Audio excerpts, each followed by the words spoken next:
여러분 안녕하세요. 자, 오늘은 식품의 오염지표균 보도록 할게요. 식품의 오염지표균으로는 대장균군과 장구균이 있어요. 자, 먼저 대장균군을 보도록 할게요. 대장균군은 중요해요, 여러분. 자, 얘네 특징을 알아두셔야 되는데 얘는 그람 음성균이고요.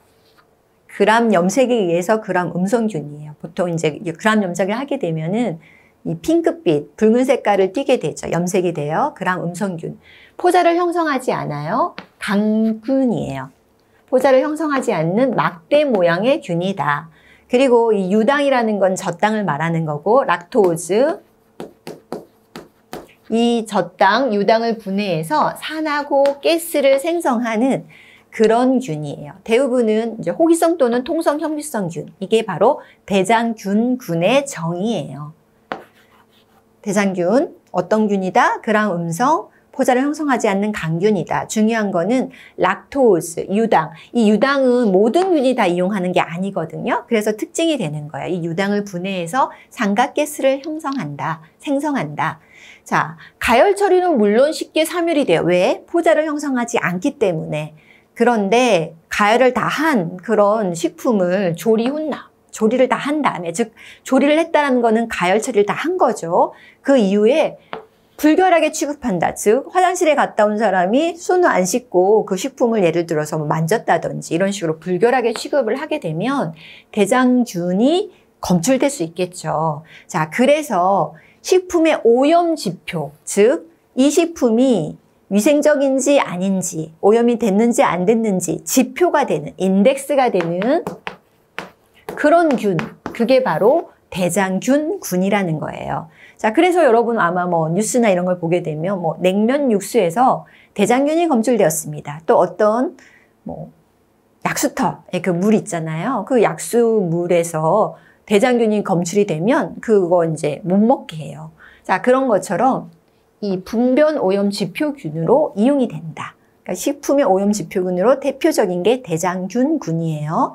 얘 특징은 요런데, 동결하고 건조에 저항력이 약하다. 이 말은 얼리면 얘가 죽어버릴 수 있고 또 건조시켰을 때 죽어버릴 수 있어요. 그렇기 때문에 이 동결식품, 예를 들어 아이스크림 같은 거, 아이스크림 같은 경우에 원래 만약에 대장균이 존재했다 하더라도 이 낮은 온도에서 동결을 시켰기 때문에 균이 없어질 수가 있거든요. 그러니까 불결한 그런 아이스크림인데 불결한지 아닌지 우리가 알 수가 없는 거예요. 왜냐하면 균이 죽어버렸으니까. 그렇죠? 그래서 동결된 식품, 또 건조된 식품, 그런 식품의 분변 오염 지표균으로 이용하기는 조금 적합하지 않다는 거죠. 그래서 동결식품 오염 지표균으로는 사용하지 못한다. 이럴 땐 주로 이거는 뒤에 나오는 장구균을 이용해요. 장구균을 이용한다.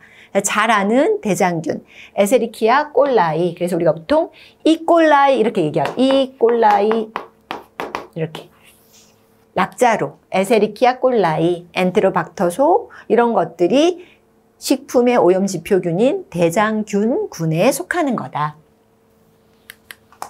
자,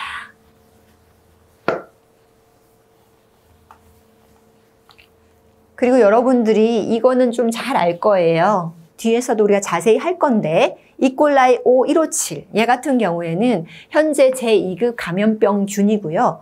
얘는 베로독소, 베로톡신, 베로독소를 생성하기 때문에 사망까지도 갈 수 있어요. 그래서 굉장히 좀 우리가 신경을 많이 써야 되는 그런 균이기도 하죠. 분변성 대장균 검출을 이용할 수도 있고요. 지금 우리가 보고 있는 거는 식품의 오염 지표균으로 크게 대장균군을 볼 수 있다. 그리고 다음에는 장구균을 보도록 할게요. 자, 장구균은 구균이라서 코코스 이렇게 붙이는데 영어로 시험 문제가 나오지는 않으니까. 근데 균명은, 미생물 명은 영어로도 나오거든요. 그러니까 그대로 읽으시면 돼요. 엔테로코커스 장구균. 자, 이 장구균 같은 경우에는 얘도 식품위생지표균으로 활용을 할 수가 있어요.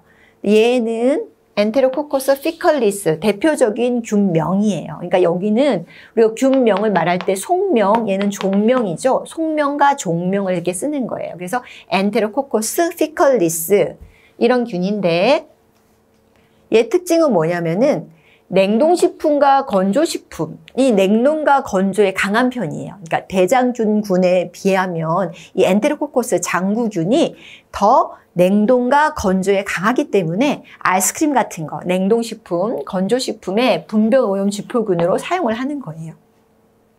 냉동 건조에 강하다. 이 균의 특징이 그런 거예요. 그래서 주로 앞에서 식품의 분변 오염 지표균으로 대장균군을 가장 많이 사용을 해요. 그런데 얘의 특징이 뭐다?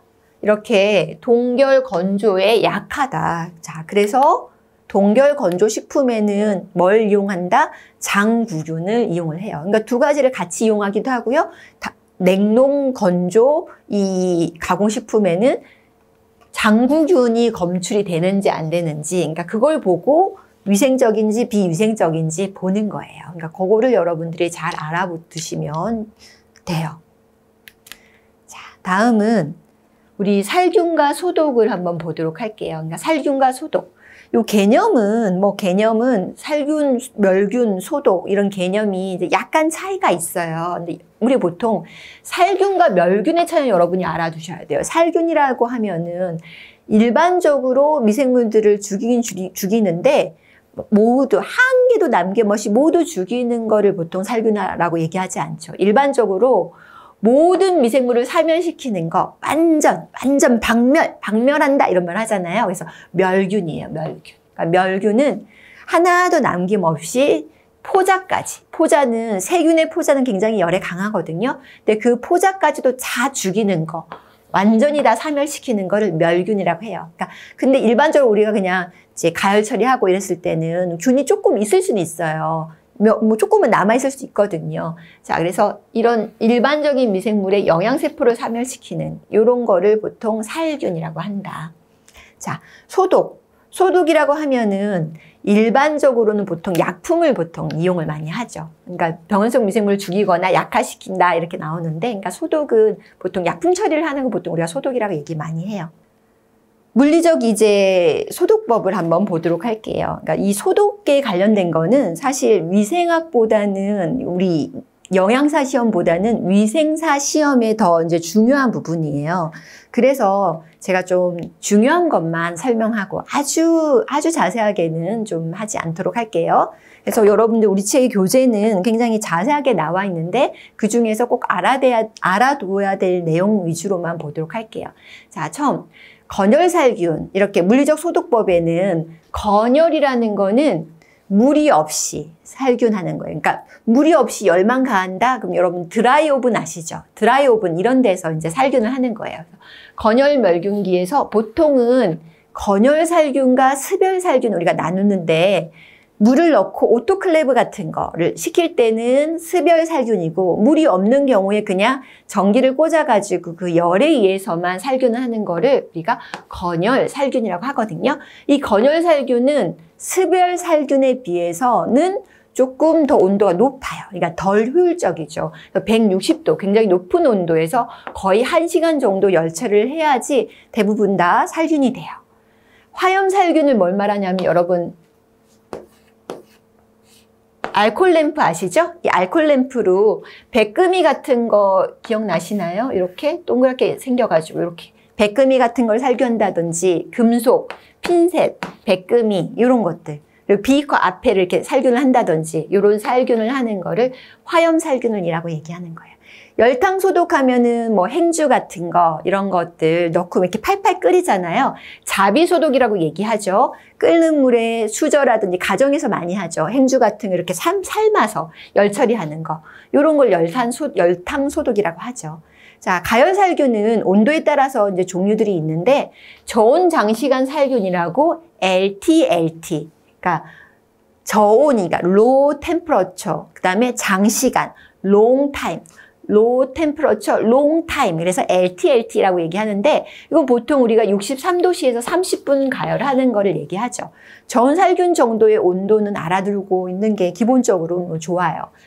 자, 그런데 우유를 살균을 할 때 여러분 우유를 보면 이 우유의 살균 방법에도 여러 가지가 있어요. 보통 이렇게 63도씨에서 30분, 요 60에서 65도 사이에 30분 정도 가열하는 걸 저온 살균이라고 얘기하고요. 또 어떤 거는 뭐 이제 73도씨에서 15초 이렇게 살균하는 것도 있고요. 또 어떤 거는 120도 이상에서 한 2초 정도, 1초에서 3초 사이에 이렇게 살균하는 거, UHT 이런 살균도 있어요. 그런데 우유 살균이 제대로 되었는지를 우리가 볼 때 제대로 됐나? 이 저온 살균 제대로 됐나? 이렇게 확인하는 방법이 포스포타제 테스트. 이 말은 이 효소가 활성이 그대로 있으면은 살균이 제대로 안 된 거예요. 이 포스포타제가 활성이 확실히 이제 나타나지 않으면은 효소도 가열을 하면은 불활성화 되거든요. 그러니까 그걸로 이렇게 판단할 수 있어요. 그러니까 우유 살균은 보통 이 포스포타제 테스트로 우리가 확인을 한다. 고온 단시간 살균, high temperature short time. 그래서 73도씨에 보통 한 15초 정도 가열하는 걸 말하는 거고요. 제가 UHT, ultra high temperature. 그래서 초고온 순간 살균. 그래서 울트라 캡슐이에요. 그러니까 굉장히 높은 온도, 즉 대부분 130도, 120도 이상, 130도에서 한 수초 이렇게 째깍 하면 끝나는 거예요. 그러니까 이런 살균법들로 이용을 하고, 주로 이런 살균은 이제 대표적으로 우유 살균이 이렇게, 우유 살균 외에도 물론 다른 데 살균에도 이용되지만 우유 살균이 대표적으로 이렇게 이 온도에 맞춰서 많이 이루어지고 있어요. 자, 다음 증기살균을 보도록 할게요, 여러분. 증기살균, 증기소독. 자, 증기가 뭐예요, 여러분? 물을 끓이면 증기 나오죠? 그 증기가 굉장히 뜨거워요. 그래서 우리가 끓는 물에 이렇게 화상을 입는 것보다 증기에 화상을 입으면 굉장히 그 화상이 더 심하거든요. 그러니까 증기소독은 주로 식품 공장에서 왜 보면 이렇게 배관을 따라서 A라는, 예를 들어서 여기 공정에서 B라는 공정으로 이렇게 이동이 될 때 보통 이 배관이 뭘로 이루어져 있어요? 일반적으로는 스테인리스로 이루어져 있죠. 이 배관이 소독이 돼야 될 거 아니에요? 이런 배관 소독을 주로 증기로 이렇게 살균을 하는 거예요. 자, 다음 고압 증기 멸균법은 오토클레이브라고 들어봤을 거예요. 얘는 그냥 큰 압력밥솥이라고 생각하면 돼요. 아주 큰 거. 그런데 요 밑에 우리 물을 넣는데 보통 이제 증류수 같은 거 있잖아요. 이걸 넣고 이걸 이제 가열을 해요. 그러면 여기서 이제 증기가 이렇게 올 거잖아요. 그렇죠? 그래서 여기에 이제 여러 가지 이런 배지 같은 거, 여러분 그런 것들을 놓고 이렇게 살균을 하는 거예요. 그러면 보통 여기 나와 있는 것처럼 121도에서 한 15분 정도 이렇게 처리를 하게 되면, 이거는 고압이기 때문에 기압이 거의 이렇게 2기압 가까이 올라가거든요. 그래서 121도까지 올라가요. 그러니까 압력솥 같은 거라 생각하시면 돼요. 자, 그래서 한 15분 정도 처리를 하게 되면 완전히 하나도 없이 말 그대로 멸균이 돼요. 그러니까 이 멸균은 뭐라고 그랬어요? 포자까지도 다 죽여요. 하나도 남김없이 다 죽여요. 완전 멸균. 그러니까 고압 멸균기로 121도에서 15분 정도 하면은 완전 멸균이 된다. 그래서 포자 살균도 가능하다. 이렇게 된다. 자, 그 다음에 자외선 살균은 어떤 게 있을까요? 여러분, 자외선 하면은 우리 음식점이나 여러분 구내 식당이라든지 이런 데 컵 같은 거, 컵 살균 이런 데 보면은 위에 약간 보랏빛 빛이 나오잖아요. 그래서 컵이라든지 또 수저라든지 이런 표면 살균에 자외선 살균을 많이 이용해요. 그러니까 자외선이, 근데 얘 특징은 뭐냐면 표면만 살균을 해요. 그러니까 내부까지 침투가 안 되고 표면만 살균을 한다.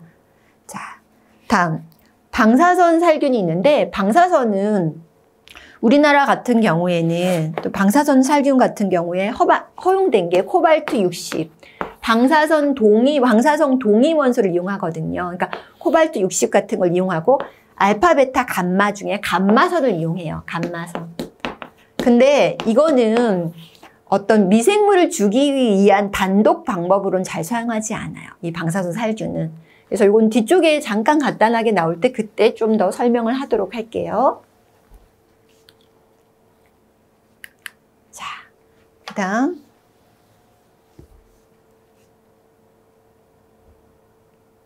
자, 여러분 지금 자외선 살균과 방사선 살균이 이렇게 나오는데 이 부분에 대해서 조금 더 이제 추가적으로 이게 중요하니까 조금 더 설명을 하도록 할게요. 자외선 살균 같은 경우에는 자외선이 닿는 표면만 살균한다. 이게 중요해요. 그리고 260 나노미터의 자외선을 이용한다. 왜냐하면 이게 가장 효과적이에요. 우리 보통 2600 옹스트롬 또는 260 나노미터 같은 단위예요. 옹스트롬과 나노미터의 단위가 이게 이제 이 나노미터보다 옹스트롬이 더 작은 단위라서 그래요. 10배, 그러니까 10분의 1 정도로 작기 때문에 이렇게 되는 거예요. 그래서 물컵, 도마 살균에도 이용을 하고요. 자, 그래서 이 자외선 살균은 모든 균종에 효과적이고 내성이 생기지 않는다. 사용 방법도 되게 간단하고, 그러니까 조사 후에도 식품에 어떤 변화가 일어나지도 않고, 그래서 자외선 살균을 쓰는데 보통 근데 자외선 살균은 이런 물컵, 도마, 식품보다는 그러니까 표면 살균에만 그치기 때문에 이런 데 살균을 많이 이용을 하고요. 방사선 살균 같은 경우에는 아까 제가 감마선 이용한다고 그랬잖아요. 근데 미생물을 죽이기 위한 것보다는 보통 발화 억제, 그러니까 감자에 싹이 난다든지 이런 것들 있잖아요. 그런 거를 우리가 제거하기 위해서 보통 사용하는 게 방사선 살균이에요.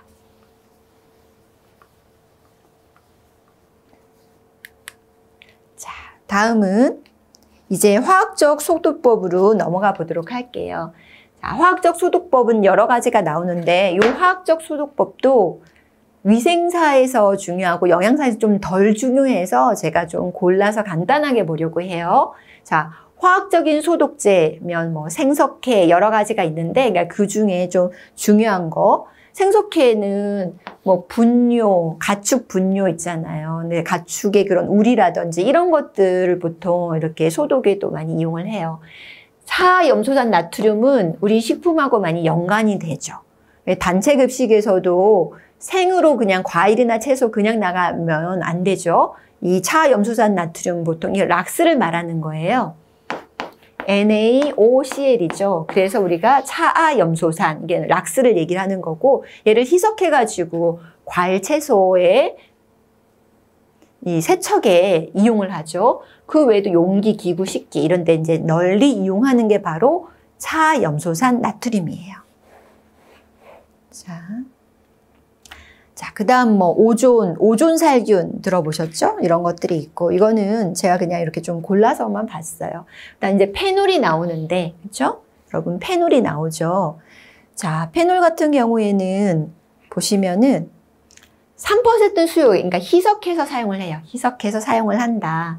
그리고 배설물 같은 거 소독에도 이용이 되고, 뭐, 그런데 다양하게 좀 이용이 되는데, 이 페놀은 석탄산 계수라는 용어가 있어요. 이 석탄산 계수는 우리말로 지금 석탄산 계수고 영어로 보면은 페놀, 코이피시언트 이렇게 되어 있어요. 그러니까 석탄산과 페놀이 결국은 같은 거예요. 그러니까 이 페놀은 석탄산 계수를 구하게 되는데, 이 석탄산 계수라는 거는 이 소독액이 석탄산과 비교해서, 즉 페놀과 비교했을 때 얼마나 더 효과적인지, 그러니까 그 효력을 비교해 보는 게 바로 석탄산 계수예요. 그러니까 석탄산 계수를 구하는 방법이, 그래서 우리가 예를 들어 A라는 소독액이 있다. 그러면 그 A라는 소독액의 희석 배수를 석탄산 희석 배수로 나누는 거예요. 그러니까 그렇게 해서 석탄산 계수를 구하는 거예요. 그러니까 예를 들어서 뭐 황색 포도상구균이 있고 장티푸스균이 있잖아요. 그러면은 이 동일 조건 하에 예를 들어서 완전히 살균을 시키는데 그 A라는 용액과 석탄산 용액의 희석 배수를 비교해 보는 거예요. 그랬을 때 이 석탄산 지금 계수가 클수록 소독 효능이 더 높다는 거예요. 네, 그렇죠? 네. 이렇게 이 개수가 이 석탄산 개수가 크면은 이 A라는 비교를 했을 때, 석탄산과 비교했을 때 소독의 이런 효능이 더 높다. 이렇게 보시면 되겠어요. 그다음에 이제 크레졸. 크레졸은 보통 뭐 1에서 3% 정도 그런 크레졸 용액을 이용을 하고요. 뭐 손소독이나 이런 데 이용할 수 있어요. 오물이나 이런 손소독에 이용할 수 있다. 자, 다음은 여기서 중요한 거는 역성비누. 네, 이거 중요하죠. 역성비누. 이 역성비누는 일반적으로 이제 조리사들이 조리할 때 손소독으로 많이 이용하는 거예요. 그러니까 역성비누는 좀 알아둬야 되는데 얘는 역성이다라고 얘기하잖아요. 역성. 그러니까 얘는 어떻게 보면 일반적인 우리가 쓰는 그 비누하고 반대예요. 반대. 왜 반대냐면 얘는 양이온으로 이게 플러스로 하전이 돼요. 보통 이 비누는 음이온으로 하전이 되는데 얘는 양이온으로 하전이 되면서 일반 비누하고 같이 사용을 하게 되면 플러스 마이너스 제로가 되겠죠? 살균력이 없어져요. 자, 그래서 일반 비누하고 사용하면은 같이 사용하면 도루묵이 되는 거예요. 그래서 결핵균, 포자, 간염 바이러스 이런 거에는 살균력이 좀 낮아요. 하지만 조리사의 손소독에 효과적이라고 볼 수 있다. 그래서 역성 비누는 여러분이 그 부분을 그래서 알아두시면 돼요. 자, 다음은 이제 포름알데하이드가 나오죠. 자, 포름알데하이드 같은 경우에는 뭐 예전에 어렸을 때 뭐 학교 가면은 왜 과학실 있잖아요. 그러니까 과학실에 그런 동물들의 장기, 예를 들어서 뭐 위면 위 무슨 그런 장기 있잖아요. 그런 장기들을 어떤 유리병 같은 데 딱 넣어놓는데 걔네가 상하지가 않아요. 사실은 그런 장기들이 얼마나 잘 상하겠어요. 포름알데하이드 이렇게 담궈놔서 그래요. 그러니까 포름알데하이드는 굉장히 좀 강력해요. 강력한 그런 소독제라서 식품에 좀 사용하는 거는 사실 올바르지 않고요. 일반적으로. 그다음에 에탄올. 에탄올은 손소독에 우리가 많이 이용하죠. 우리도 뭐 코로나 그 이후에 손소독을 지금 많이 하고 있잖아요. 지금도 70% 희석 용액이 가장 손소독에 효과적이에요. 70%. 자, 그래서 70% 용액이 살균력이 강하다. 손소독에 많이 이용된다. 이렇게 보시면 되겠어요. 자, 그 정도 보면 되겠네요.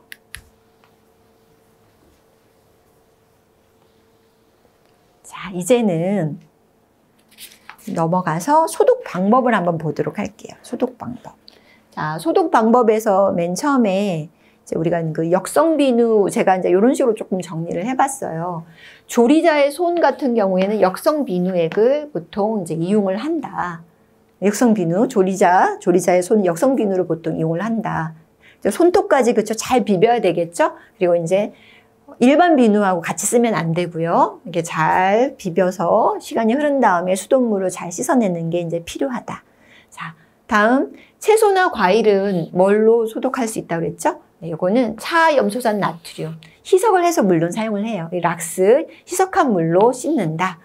행주는 주로 어떤 방법으로 하나요? 네, 삶거나 보통 우리 행주 넣고 자비소독이라고 하죠. 이게 팔팔 끓이잖아요. 증기소독. 또는 뭐 차염소산 이용할 수 있어요. 근데 주로 행주 같은 경우에는 삶는 거를 많이 하죠. 차염소산 처리도 할 수 있고 그다음에 햇볕에 말리는 것도 일강 건조를 하는 것도 자외선에 의해서 살균 효과가 있잖아요. 그렇게 이제 효과가 있고 그다음에 도마 같은 경우에도 보면은 자, 차염소산으로 흐르는 물에 이렇게 씻는 것도 방법이 되겠죠. 네. 자, 이렇게 실질적으로 우리가 사용하는 그런 조리 도구라든지 뭐 이런 것들이 이런 방법으로 이제 소독을 하는 거예요. 자, 여기 정도까지 보고요. 소독은 다음으로 넘어갈게요. 자, 이제 자, 126페이지에 3번 식품의 변질과 방지가 나와요. 자, 이 부분도 한번 보도록 할게요. 식품의 변질 우리 교재에서는 변질, 부패, 변패, 산패, 발효 이런 식으로 뭐 구분을 해놨는데 뭐 그거까지는 여러분들이 그렇게까지 구분 안 해도 될 것 같아요. 그래서 그거는 부분은 제가 생략하고 두 번째로 넘어갔어요. 식품 변질의 종류 해가지고 식품의 변질 과정과 분해 생성물. 그러니까 변질하면은 뭐 물리적, 화학적, 생물학적 요인에 의해서 실제로 식품의 어떤 관능적인 특성이 이제 바뀌는 걸 얘기를 하는 거잖아요. 그리고 물론 영양적인 어떤 특성도 좀 나빠지고 이런 거를 우리가 변질이라고 한단 말이에요. 자, 그러면 이 변질 과정에서 탄수화물은 주로 어떤 분해 생성물이 만들어지는가 보면 탄수화물 같은 경우에는 다당류, 전분, 펙틴 이런 걸로 이제 뭐 이루어져 있잖아요. 그래서 단당류 뭐 이런 식으로 이루어져 있기도 하고 그래서 주로 이것들이 이제 분해가 되면 어떻게 되는가? 이렇게 약간 초산은 아세테이트, 우리 식초, 그 초산, 젖산, 락테이트, 뭐 이런 것들은 락산, 개비산, 뭐 이런 식으로 또 외에는 에탄올, 이런 알코올 같은 거, 이런 것들이 이제 만들어져요. 그래서 이런 탄수화물이 부패됐을 때는 냄새가 그렇게 심하지 않아요. 그러니까 전체적으로 주로 이렇게 유기산, 초산, 젖산 같은 것들, 그 다음에 알코올, 이런 것들이 주로 이제 형성이 돼요. 그래서 냄새가 그렇게 지독하지 않다. 그렇죠? 자, 그러면 이제 단백질을 보도록 할게요. 이 단백질은 여러분 질소를 함유하고 있잖아요. 그렇죠? 질소만 함유하게 있는 게 아니라 황을 또 함유해요. 질소를 함유하는 건 다 모든 단백질이 그렇고 황은 함황아미노산이 있죠. 함황아미노산, 메티오닌, 시스틴, 시스테인 이런 것들. 자, 그래서 이 질소와 황을 함유하고 있는 것들은 좀 냄새가 지독한 물질들이 만들어져요. 자, 아민유라는 거는 아미노산. 아미노산에서 CO2가 이렇게 빠져나가면 아민이 만들어져요. 아민. 네. 그게 아민유예요. 주로 독성 물질들이 많고요. 또 히스타민, 잘 아는 알러지 유발하는 물질 이런 것도 만들어지고요. 그 외에도 인돌, 스칼토 이런 거 냄새들이 굉장히 약간 그 변 냄새 있잖아요, 여러분. 그런 냄새가 난 안 좋은 냄새들이에요. 그리고 멀캅탄 이런 것들이 다 황을 함유하고 있는데 황화수소 이런 것들이 입냄새, 메르캅탄이라고 하는 거는 입냄새의 주된 원인이 되고요. 황화수소도 황을 함유하고 있잖아요. 이렇게 암모니아 이런 것들이 다 엄청 냄새들이 안 좋고 뭐 이렇게 좀 지독하고 그런 것들이에요. 그래서 단백질은 상하면 엄청 냄새가 지독해요. 분해 생성물이 이런 것들이 만들어진다 정도 알아두시면 되겠어요. 자, 그리고 이제 지질 같은 경우에는 지방은 뭐예요? 보통 우리가 중성지방 하면은 지방산과 글리세롤로 이루어져 있잖아요. 그래서 분해되면 글리세롤, 지방산 이런 것들이 만들어지게 되죠. 그러니까 그 외에 더 분해가 되면 뭐 알데하이드, 알코올 뭐 이런 것들이 만들어질 수 있어요. 중요한 거는 단백질이 가장 중요하다고 볼 수 있고 단백질 분해 산물들은 단백질이 상하면 굉장히 냄새가 독한데 그 이유는 이렇게 아민유, 인돌, 스카톨, 그다음 항화수소, 암모니아 이런 것들이 만들어지기 때문이에요. 그래서 생선 같은 거 상하면 여러분 냄새 엄청 지독하거든요. 그렇죠? 네, 달라요. 그냥 밥이 상하는 거 이런 거랑 냄새가 확 차이가 나죠. 그렇게 이해하시면 될 것 같네요. 자, 다음은 이제 식품의 초기 부패 판정에 대해서 보도록 할게요. 자, 식품이 예를 들어서 이렇게 부패가 됐다 그러면 우리가 알 수 있는 게 뭐예요? 일단 냄새가 나죠. 특히나 단백질 식품. 그쵸? 자, 그래서 화학적인 검사를 할 수 있는데 휘발성 염기질소, 여긴 다 질소랑 연관되는 거예요. 아민, 이런 것들은 뭐랑 다 연관이 될까요? 대부분은 이렇게 단백질 식품. 그러니까 이런 것들은 주로 생선 같은 거 있잖아요, 여러분. 그런 것들은 비린내가 나기도 하고, 그러니까 냄새로 많이 알 수 있잖아요. 이런 것들을 가지고 초기 부패를 판정할 수 있어요. 그래서 주로 휘발성 염기질소 같은 경우에는 육류 생선, 이런 것들 특히나 생선 비린내가 나고 그러겠죠, 여러분. 단백질성 식품 부패 시 이런 아민유, 암모니아 이런 휘발성 염기질소를 측정을 하는 거예요. 그래서 보통 초기 부패되면은 30에서 40mg% 정도. 이럴 때 이제 우리가 이 정도 되면 초기 부패 단계다. 벌써 냄새가 달라요. 신선 어육은 요 정도인데 이 비하면은 요 정도 되면 30에서 40 정도 되면 그러니까 초기 부패로 본다. 자, 휘발성 염기질소 중에서 이게 좀 어떻게 보면 트리메틸아민, 이게 바로 생선 비린내의 주된 성분이에요. 트리메틸아민, 요거는 중요한 성분이에요. 트리메틸아민. 생선 비린내가 나잖아요. 신선하지 않으면 그 성분이 바로 트리메틸아민이에요. 트리메틸아민 옥사이드. 이 생선이 신선한 생선은 TMAO가 있는데 얘가 TMA가 되는 거예요. 그러니까 산소가 떨어져 나가는 거죠. 산소가 붙으면 산화, 떨어져 나가면 한원 되는 거예요. TMA가 돼요. 그러면 이 TMA가 바로 비린내 성분이 되는 거예요. 비린내. 자, 이건 보통 지금 초기 부패는 3에서 4mg% 이제 이상이 되면은 초기 부패로 보는 거예요. 또 히스타민. 약간 얼얼한 이 히스타민이 생성이 되면 고등어 같은 거 이런 거가 약간 신선하지 못하면 히스타민이 생성이 될 수 있는데 먹었을 때 입안이 약간 얼얼한 그런 느낌이 나요. 자, 초기 부패는 이 히스타민을 가지고 수치를 가지고도 판단할 수 있는데 보통 초기 부패 4에서 10mg. 히스타민은 알러지를 일으키죠. 알러지 같은 경우에 막 두드러기가 나고 붉어지고 가렵고 막 이러는 거예요. 이런 증상. 자, 보시면은 이렇게 화학적 검사는 주로 이렇게 질소랑 좀 다 연관되는 그런 부분이라고 볼 수 있고 트리메틸아민은 비린내 성분이다.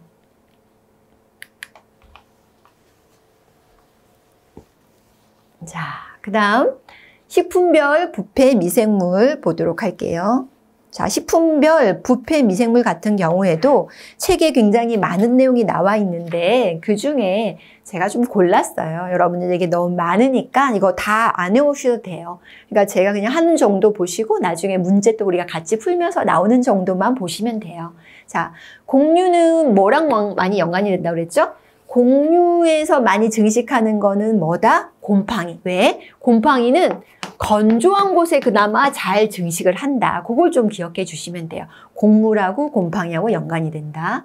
자, 감자 고구마 보시면 그래서 리조퍼스 같은 경우에는 거미줄 곰팡이라고 하는 건데요. 이게 바로 연부병, 그러니까 무르게 하는 거. 왜 감자나 고구마 같은 경우는 상하면 물러지잖아요, 여러분. 그런 거에 원인이 되는 것들이 이게 곰팡이예요. 리조퍼스균, 거미줄 곰팡이 속에 속하는 거예요. 자, 그 다음에 또 뭐랑 연관이 있을까? 과일, 채소류 같은 경우에도 이 곰팡이가 주로 많이 증식을 해요. 여러분 귤 같은 거 겨울에 곰팡이 핀 거 본 적 있죠? 그리고 딸기에도 곰팡이 피잖아요. 그거는 뭐랑 또 연관이 되냐면 pH하고도 연관이 돼요. 보통 이 곰팡이는 pH 4에서 6, 약산성 쪽에, 약산성, 산성 요 쪽에서 증식을 하잖아요. 그래서 이 감귤류, 귤이나 이런 것들 어때? 약간 새콤이잖아요. 새콤달콤한데 새콤하잖아요. 그래서 pH가 좀 낮아요. 그래서 세균보다는 이런 감귤류 같은 경우에는 곰팡이가 훨씬 더 증식하기 좋은 그런 환경이 되는 거죠. 그래서 많이 증식을 해요. 그 다음 통조림 하면 통조림 뭐가 연관된다? 이 통조림 안에 공기가 있어요, 없어요, 여러분? 이 산소가 있어요, 없어요? 없어요. 왜냐면 통조림은 탈기라는 공정을 거쳐서 산소를 빼요. 물론 어떤 경우에 질소를 충전하기도 하지만 산소를 빼요. 그래서 이 통조림에는 산소가 없기 때문에 혐기성 균이 자랄 수 있어요. 그 혐기적 균은 바로 클로스트리디움균이에요. 클로스트리디움균, 혐기성 균이에요. 편성 혐기성. 절대적인 혐기성 균이에요. 그러니까 공기가 있으면, 즉 산소가 있으면 오히려 얘는 치명적이에요. 없어야지 잘 살 수 있어요. 편성 혐기성. 자, 누구다? 여기 C는 다 클로스트리디움을 다 이렇게 약자로 쓴 거예요. 그러니까 속명을 약자로 쓴 거죠. 클로스트리디움속. 클로스트리디움 보툴리눔. 이런 것들. 이거는 뭐예요? 일명 소세지 식중독의 원인균이죠. 자, 이런 게 이제 통조림의 변폐하고 연관이 되고요. 가끔 바실러스 균에도 균이 이 통조림에 증식할 수도 있어요. 이게 뭐냐면 바실러스 코아굴런스, 바실러스 스테아로설모필러스 이런 균인데 이것도 좀 나름대로 중요해요. 얘네들은 바실러스 속이기 때문에 포자를 형성해요. 내생 포자를 형성해서 사실 통조림 만들 때는 굉장히 높은 온도에서 가열을 하거든요. 그런데도 살아남은 거예요. 이게 남아있다가 얘네들 같은 경우에는 플랫사워인데 이 플랫이란 말은 원래 통조림이 빵빵해지면은 가스가 형성됐다. 즉 안에 균이 남아있었구나. 문제가 있다. 이렇게 보는 거예요. 통조림이 이렇게 부풀어 이렇게 편편하지 않고 보통은 통조림이 이렇게 부풀어 오르는 거예요. 그렇죠? 이렇게 위에도 부풀어 오를 수도 있고 이러면 일단 문제가 있는 통조림이라고 봐야 돼요. 그런데 이 바실러스 균들이 여기서 증식을 했을 때는 빵빵하게 가스는 형성하지 않아서 빵빵하진 않아요. 그래서 딱 먹었는데 신맛이 나는 거야. 왜? 젖산 같은 게 만들어져서 그래요. 그래서 신맛이 나요. 그래서 편편한데 우리 플랫 슈즈 얘기하잖아요, 여러분. 편편한 그 플랫 슈즈, 굽 없는 거. 이 플랫 편편하다, 싸워, 신맛이 난다. 그래서 겉으로 봤을 때는 아무 이상해서 따서 먹었는데 신맛이 나는 거예요. 왜 그러지? 이거 바로 바실러스 균이 증식해서 그런 거예요. 이렇게 이제 곰팡이 지금 우리 식품별 부패 미생물에서 이 통조림을 봤는데 이 통조림 나름대로는 좀 이제 중요하다고 볼 수 있다. 특히나 얘네들은 플랫사워의 원인균이라고 볼 수 있다. 그 다음에 클로스트리디움균은 통조림, 일명 소세지 식중독균, 그쵸? 이런 것들이 있다. 자, 다음 제가 많이 이제 생략하고 부분 골라서 지금 보고 있어요, 여러분. 자, 그 다음에 이제 그 다음 페이지에 보시면은 여기 육류, 어패류 이렇게 나와 있는데 제가 이제 어패류 한번 볼게요. 어패류. 어패류에는 생선, 슈도모너스. 이 슈도모너스균이 여러분 저온균이에요. 그러니까 냉장고에서 잘 증식하는 그런 균이에요. 그래서 슈도모너스는 저온균이다 하나 알아두시면 좋아요. 그래서 생선뿐만 아니라 우유의 부패하고도 연관이 돼요. 이 슈도모너스는 바로 지금 우유가 나오잖아요. 우리 우유 어디에 저장해요? 냉장 저장하죠. 그래서 슈도모너스 플로레센스, 그다음에 슈도모너스 에어루지노사 이런 것들이 다 우유의 부패하고 연관이 돼요. 그래서 슈도모너스는 저온균이다라고 기억해 주시고 생선뿐만 아니라 우유의 부패하고 연관이 된다. 그러니까 우유에 쓴맛을 준다든지 색깔이 약간 녹농균이라 해서 색깔이 조금 이렇게 그 청색, 푸른색으로 변하는 거 이런 게 이제 우유의 부패의 대표적인 균들이에요. 그러니까 얘는 청색류라고 하고 얘는 형광균이라고도 얘기하는데 약간 쓴맛이 나는 거예요. 그래서 슈도모너스 플로레센스, 슈도모너스 에루지노사 이런 것들이 또 우유의 대표적인 부패균하고 연관이 된다. 네, 그 정도 보면 되겠어요. 자, 이제 식품의 변질 방지가 나오죠. 이제 화학적 변질이 나오는데 화학적 변질 같은 경우에는 저희 식품위생 파트에서 꼭 다루지 않아도 될 것 같아서 제가 그냥 넘어가고요. 이제 3번에 식품의 변질 방지 부분도 자세하게 아니고 간단하게 좀 설명을 해드리도록 할게요. 자, 보시면은 식품의 변질 방지는 가열 살균을 하는 것도 방법이 되겠죠. 앞에서 우리가 봤어요. 변질을 방지하기 위해서 미생물은 대부분 열 처리에 약하잖아요. 그래서 앞에 봤던 뭐 저온 장시간 그런 살균, 고온 단시간 살균, 또 UHT라는 고온 순간 살균 이런 것들 앞에서 다 봤기 때문에 제가 그냥 생략해서 여기 써놓지 않았어요. 이런 가열 살균에 의해서 변질을 방지시킬 수 있겠죠. 또 식품 변질을 방지하면 또 어떤 방법이 있을까요? 건조를 시키면 돼요. 왜? 대부분은 변질의 원인은 미생물이거든요. 근데 미생물도 생물이잖아요. 그래서 얘가 건조된 것, 수분 함량이 너무 낮으면은 잘 못 자라요. 그래서 보통 퍼센트로 하면은 뭐 14에서 지금 15% 이하 정도로 해서 건조를 시키면은 얘가 잘 증식을 못 한다. 일반적으로 워터 액티비 같은 경우에 0.8 이하로 간다면 미생물들이 잘 증식을 못해요. 그래서 건조시키는 것도 식품의 변질을 방지하는 대표적인 좋은 방법이라고 볼 수 있겠죠. 그다음에 냉장이나 냉도. 왜 그럴까요? 이거는 대부분의 미생물들이 중홍균이에요. 중홍균. 자, 중홍균이라는 거는 온도가 25도에서 40도 정도 부근에서 잘 자라요. 그런데 냉장이라고 하면 보통 우리가 10도 이하를 만드는 거잖아. 냉동은 영하 18도. 그러니까 냉동했을 때 사실 미생물들이 증식할 수가 없어요. 냉장에서는 저온균이 있기 때문에 저온균만 빼고는 나머지는 거의 증식 못하고, 근데 저온균은 증식을 할 수는 있어요. 하지만 그래도 그냥 상온에 놔둔 것보다는 훨씬 천천히 증식을 하겠죠. 그렇죠? 세대 시간이 훨씬 더 길어져요. 천천히 증식을 하겠죠. 그래서 냉장이나 냉동도 효과가 있다고 볼 수 있겠죠. 그 외에도 염장법. 염장, 우리가 김치 같은 경우에 염장이죠. 또 젓갈도 염장이죠, 여러분. 염장이라는 건 염을 가하는 거잖아요. 소금을 가해요. 그러면 삼투압이 올라가게 되죠. 미생물들이 잘 못 자라게 되죠. 그래서 젓갈이라든지 뭐 김치라든지 이런 것들이 다 염장법을 이용한 그런 방법이라고 볼 수 있어요. 자, 그 외에도 당장은 뭐예요? 당을 절인다, 당절임, 그러니까 잼 같은 거, 잼, 그런 종류들. 이런 것들도 삼투압이 물론 이것도 올라가게 되죠. 미생물들이 잘 못 자라게 되죠. 그리고 산저장, 피클 종류를 얘기하겠죠. 이런 피클, 왜 우리 피클 오래 보관할 수 있잖아요. 그냥 오이는 금방 무르는데 그거를 오이를 잘라가지고 예를 들어서 피클을 담았다. 그러면 훨씬 오래 저장할 수 있잖아요. 그 다음에 그 외에도 방사선적 조사를 할 수가 있어요. 그러니까 방사선 조사를 해서 조금 더 오래 보관을 할 수가 있다.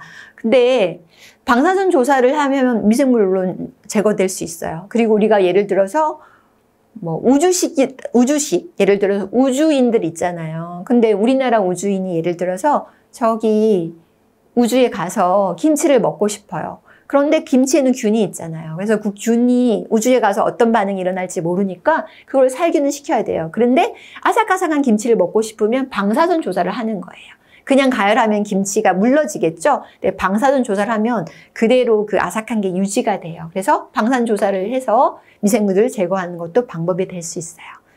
가스 저장법 같은 경우에는 이거는 우리 보통 이 공간 안에는 대부분 산소가 많죠, 여러분. 그리고 산소가 많고 CO2는 0.03% 정도예요. 그리고 산소는 한 18에서 20% 정도 이렇게 되잖아요.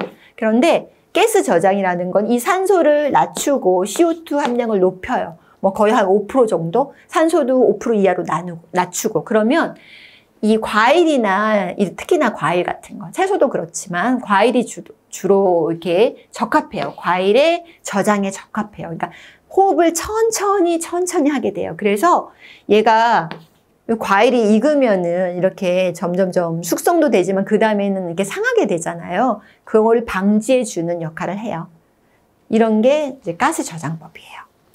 이런 다양한 종류들, 이런 것들은 식품 가공 저장 이런 데서 우리가 배웠던 내용이에요. 그러니까 이런 내용들을 이용해서 식품의 변질을 방지할 수 있어요. 자, 그러면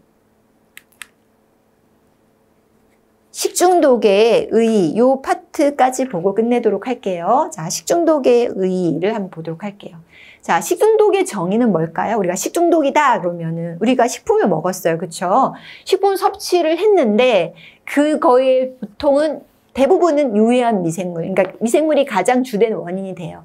그런데 미생물만 식중독이 아니에요. 어떤 독성 물질이라든지 화학적인 어떤 유해 요소라든지 이런 것들 다 유독물질이 되겠죠. 근데 가장 중요한 거는 미생물이지만, 식중독을 일으키는 미생물이지만 다른 유독물질, 그게 자연독일 수도 있고 뭐 농약 같은 것일 수도 있고 그렇죠? 중금속일 수도 있고 이런 것들이 다 유독 물질이에요. 이런 것들에 의해서 발생을 한다. 식중독. 그리고 그러한 감염성 질환, 독소형 질환 이런 걸 우리가 식중독이라고 하는 거예요. 그러니까 식중독은 대부분은 미생물이지만 미생물 외에도 화학적인 우리가 유해 물질들이 있었잖아요. 그렇죠? 이런 것들도 다 해당이 되는 거예요. 그런 것들을 인해서 우리 안에 어떤 증상이 나타나게 되는 거죠. 자, 이런 거를 식중독이라고 한다. 자, 그러면 식중독의 발생 상황 한번 전반적으로 한번 보도록 할게요. 물론 우리나라 기준이죠. 식중독은 매년 지속적으로 발생되고 있어요. 사실 우리가 굉장히 우리나라가 위생적이고 뭐 그렇기도 하지만 식중독은 그렇다고 해서 안 일어나는 건 아니에요. 그러니까 계속 지속적으로 발생되고 있고 특히나 우리나라는 단체급식이 많이 잘 되어 있잖아요. 그래서 한번 발생을 하면 그 환자 수가 굉장히 많을 수가 있어요. 자, 근래에는 어때요? 뭐 사흘만 돼도 덥고 그다음에 10월도 온도가 꽤 높아요. 그래서 고온의 여름철 이런 발생률이 조금 더 높을 뿐이지 물론 왜냐하면 이거는 뭐랑 연관인데요. 여러분 항상 미생물들 대부분 식중독의 원인 미생물들은 중온균이에요. 그러니까 제가 온도를 계속 얘기를 하는데 이게 다 계절하고 연관이 되죠. 25도에서 40도. 우리 지금 여름철 같은 경우 예를 들어서 여름철 같은 경우 막 30도가 넘어가잖아요. 바깥에 뭐 밥을 예를 들어서 놔두면 금방 상할 거예요. 그렇죠? 뭐 생선이나 고기 같은 거는 뭐 말할 것도 없죠. 자, 그래서 근래에는 여름철에 당연히 발생률이 좀 높긴 하지만 여름철이라고 아니면 우리가 3월에서 11월 요때까지도 계속 식중독이 발생이 되고요. 온도가 우리나라가 굉장히 좀 올라갔잖아요. 그렇죠? 약간 아열대 기후를 보이고 있잖아요. 그뿐만 아니라 겨울에는 뭐랑 연관이 되냐면 노로바이러스. 노로바이러스는 온도하고 상관이 없거든요. 왜? 바깥에서 증식하는 게 아니라 우리 몸에 들어와서 증식하기 때문에 이 노로바이러스는 특히나 겨울에 많이 발생을 하고 있어요. 자, 그래서 연중 식중독의 예방관리가 필요하다. 이게 중요하다. 연중 식중독의 예방관리가 필요하다. 근데 이제 7월, 8월 같은 경우 오히려 학교가 방학이에요. 그렇죠? 그래서 학교 급식이 중단되기 때문에 식중독 발생 보고가 조금 작을 수는 있지만 그래도 일반 음식점이나 이런 데서는 계속 발생될 수 있기 때문에 그냥 요 정도만 알고는 있으면 될 것 같아요. 여름철이 뭐 많이 낮아진다 이런 뜻은 아니고 학교 급식이 중단되니까 그래서 조금 낮은 경향이 있지만 그렇다고 낮은 건 아니다. 일반 음식점에서도 계속 발생되고 있으니까요. 자, 원인 시설을 보면 우리나라 단체 급식을 많이 하고 있기 때문에 학교나 기업체 이런 단체 급식소에서 발생률이 좀 높은 편이에요. 왜냐하면 워낙 많이 하고 있으니까. 자, 원인 식품은 주로 자, 세균은 뭘 좋아한다? 식품의 수분도 많고, 즉 워터 액티비티가 높고, 그리고 단백질이 많은 그런 많이 함유되어 있는 식품을 좋아해요. 거기서 많이 잘 증식을 해요. 그래서 육류, 어패류 여기 많이 증식하고요. 그 가공품은 뭐예요? 소세지도 있을 수 있고 어묵도 있을 수 있고 그렇죠? 이런 것들. 복합조리식품 뭐 도시락이라든지 잡채라든지 이런 거 있잖아요. 김밥이라든지 이런 것들. 이런 게 다 원인 식품이라고 볼 수 있어요. 그리고 주된 원인 미생물을 보면 병원성 대장균 1, 2를 다투고 있어요. 노로바이러스. 다 꾸준하게 살모넬라, 달걀하고도 많이 연관이 되죠. 황색 포도당구균. 이거 우리 더 자세하게 다룰 거예요. 그러니까 사람이 이렇게 잘못 이제 어떻게 보면 우리 몸의 피부에도 존재하는 그런 균이기 때문에 이 황색 포도당구균도 많이 이제 원인 물질이 되고요. 장염 비브리오균 같은 경우 우리나라가 이렇게 회로, 날걸로 먹는 거, 회도 좋아하고 초밥 같은 거 먹고 그러잖아요. 그런 거하고 연관돼서 장염 비브리오균 이런 것들이 주된 우리나라의 식중독의 원인균이라고 볼 수 있어요. 그래서 식중독 지수와 부패 지수, 이 식중독 지수를 이렇게 정해놓고 제공을 해주죠. 그러니까 날씨와 환경 변화에 따른 식중독 발생 위험도를 이렇게 위험, 경고, 주의, 관심 단계 이렇게 나눠가지고 제시를 해주고 있어요. 그러니까 86 이상 되면 식중독이 위험이다. 그리고 요 중간 식중독 경고, 식중독 주의, 식중독 발생 우려 이렇게 지수를 55, 55에서 71, 71에서 86, 그 다음에 86 이상 이런 식으로 이렇게 구분해서 식중독 지수를 제공해 주고 있다. 그만큼 우리나라는 이제 거의 안심된, 물론 겨울철에는 새우성 식중독이 조금 낮아지긴 하겠지만 그 대신 또 노로바이러스의 그 식중독균이 많이 증식을 하고 있잖아요. 많이 발생을 하고 있잖아요. 그렇죠? 그래서 안심할 만한 그런 때가 별로 없어요. 그래도 이제 온도가 더 올라가는 그때를 더 조심하긴 해야 되겠지만요.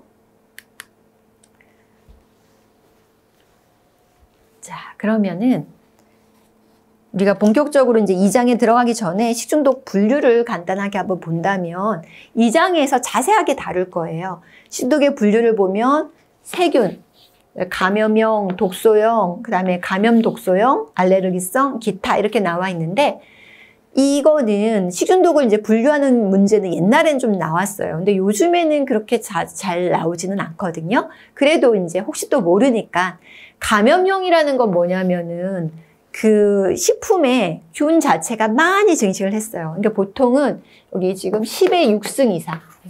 예, 106이 아니라 10의 6승이에요. 10의 6승 이상 다량 증식된 그런 오염 미생물을 이제 이렇게 식품이 이렇게 미생물이 많이 증식된 거 우리가 먹었을 때 그랬을 때 보통 증상이 나타나요. 그래서 보통 10의 6승에서 10의 8승 정도. 네. 이거는 그람당 또는 그게 액체 식품이라면 밀리리터당 요 정도 균수에서 균 자체가 워낙 많이 있기 때문에 그 균을 먹었을 때 나타나는 증상을 얘기하는 거예요. 자, 그 다음에 이 독소형은 뭐냐면 대부분의 미생물들이 여기에 많이 해당이 되죠. 근데 독소형의 개수가 몇 개 안 돼요. 그래서 여러분 이거 다 외우기가 힘드니까 독소형을 확실하게 외워두면 돼요. 그러니까 독소형을 확실하게 외워두면 아, 독소형 아닌 거는 감염형이다 이렇게 생각하면 되겠어요. 독소형은 이 균을 먹을 때, 그러니까 이 균이 섭취를 했는데 그 균이 문제가 아니라 그 균 안에 있는 독소가 문제가 되는 거예요. 그러니까 이 독소 생성되는 음식물을 이렇게 섭취를 한 거다. 그러니까 균이 문제가 아니라 이 원인은 독소다. 자, 우리 교재에서도 보시면은 이게 여러분 10의 6승이에요. 10의 6승. 106이 아니라 10의 6승. 그러니까 균이 증식을 해서 균이 많아야지 독소도 많이 생성이 될 거 아니에요. 원인 물질은 그런데 균이 아니라 독소예요. 자, 독소. 이 독소를 섭취한 경우에 그게 식중독 증상을 일으키는 거예요. 황색적 포도당 구균, 그다음 보툴리누스균, 세레우스균 이런 것들이 바로 독소형 식중독균이라고 볼 수 있어요. 감염 독소형은 이 중간이라고 보시면 돼요. 그러니까 식중독 균을 이제 음식에 많이 증식된 걸 우리가 먹었어요. 그런데 우리 몸에 들어가서 얘가 독소를 생성하는, 그래서 중간형이라고 보는 거예요. 대표적인 게 클로스트리디움 펄프리젠스균, 웰치균이라고 말하는 거 여기에 해당되고요.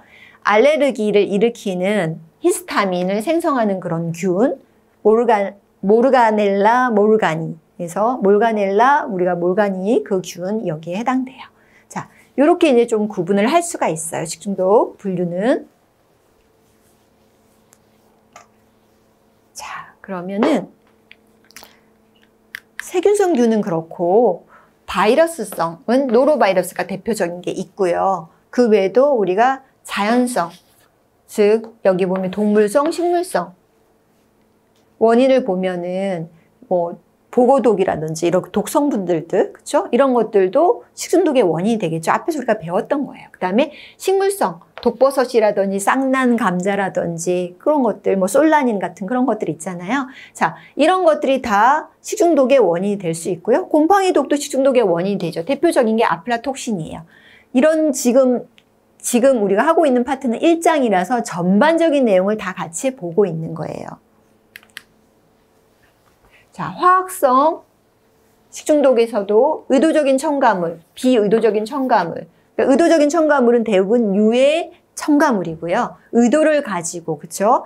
나쁜 의도를 가지고 첨가를 한 거죠. 비의도적인 첨가물은 농약 같은 거, 이런 것들이 근데 그 잔류 농약이 어느 정도 수치 이상으로 됐을 때는 아무래도 우리에게 또 영향을 미치게 되잖아요. 그다음에 가공 과정에 어떤 가오로 인해서 뭐 PCB라든지 이렇게 우연히 들어가게 된다든지, 그다음 그 외에도 여러 가지 이 식재료에서 오염된 유독물, 농약, 항생물질, 중금속 뭐 이런 것들 또 통조림에서 주석으로 코팅을 하는데 그 주석이 또 식후반에 들어갈 수도 있고, 도자기의 안료로 이용되는 것들, 납이라든지 이런 것들 안료 성분으로 또 들어갈 수도 있고, 이런 것들도 다 화학적인 그런 식중독이라고 볼 수 있어요. 이렇게 전체적으로 이렇게 우리가 앞으로는 이 화학적인 식중독뿐만 아니라 자연독, 또 이렇게 세균성 식중독 이런 것들을 이제 앞으로 한 장 한 장 자세하게 다루게 될 거예요. 자, 그러면 이렇게 1장의 식품위생관리는 여기서 마치도록 할게요. 시간이 좀 길어졌네요, 여러분. 수고 많으셨습니다.